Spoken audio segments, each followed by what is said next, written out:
Section 18, Offense committed in execution of a common intention. I got to the office a little late as I had stopped by the school to get more information on the acid attack case I was working on. I flipped through the case file to add the observation I made today.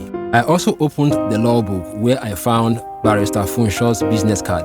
Behind it, he had written, "I would like us to meet this evening to discuss pressing issues." No wonder he had asked me yesterday if I got his message when we coincidentally met in the lounge of a club where I usually went to unwind. I hadn't looked behind the card when he handed it to me the previous evening.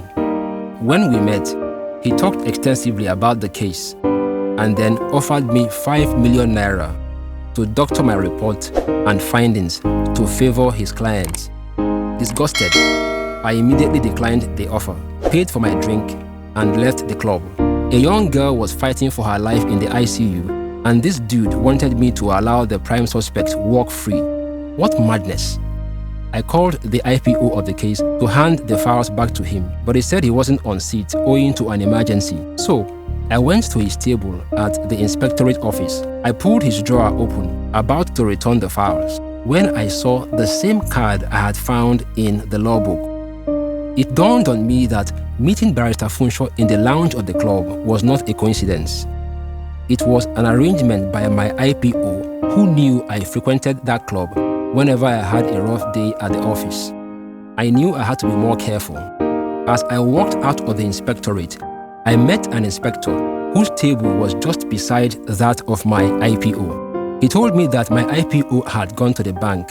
I smiled and went back to my office.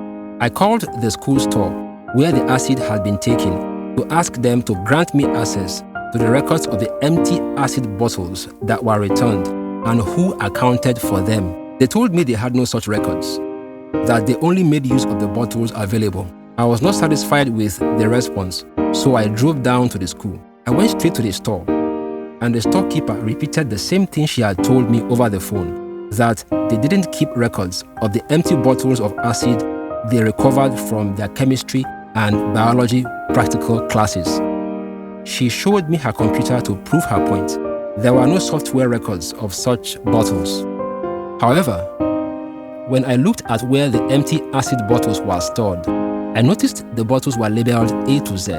Alphabets A to K were empty, while L to Z had acid in them. I carefully inspected the empty bottles and noticed the bottle with alphabet H was missing.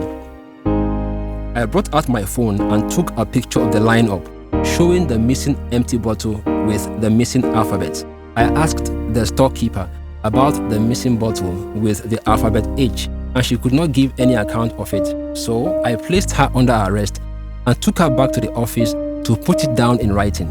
When she was done, I asked her to get a shorty to take her on bail. The AIG's orderly came to my office and told me the AIG wanted to see me immediately. When I got to his office, I was shocked at what I met.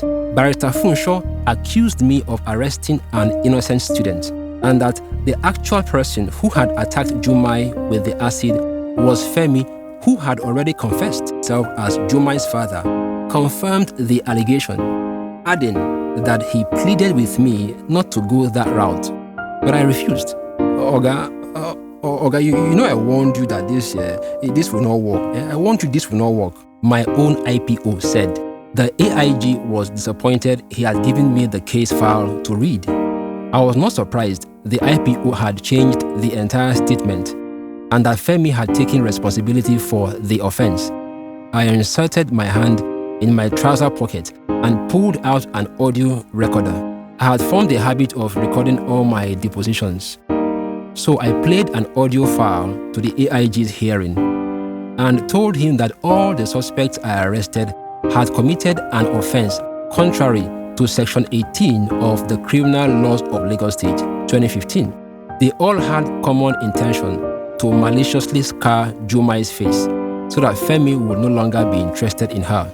Then I quickly called our office general secretary to bring the photocopy of the case file, which she handed the AIG, and explained why I had asked her to make the copy when I started suspecting that my IPO had compromised. I told the AIG how the barrister had offered me 5 million naira and that the IPO had visited the bank this morning. The AIG requested for the IPO's phone, and when we checked his financial statements, we found his 2 bank accounts had been recently credited with the sum of 5 million naira. While we were at it, Jumai's mother walked into the AIG's office crying and abusing her ex-husband for taking advantage of their daughter's situation. That as much as she had promised to keep quiet about the whole false setup, she couldn't bear it. The AIG assigned the matter to Bologi's team to investigate with the aim of charging Barrister Funsho and Jumai's father for giving false information, while the IPO should be administratively dealt with and demoted with immediate effect. And that is the end, ladies and gentlemen.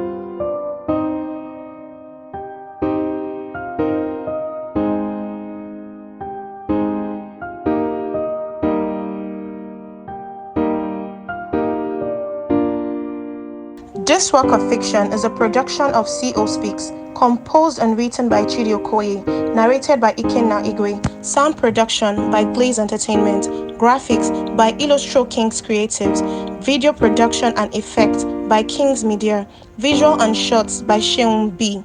Thank you for viewing.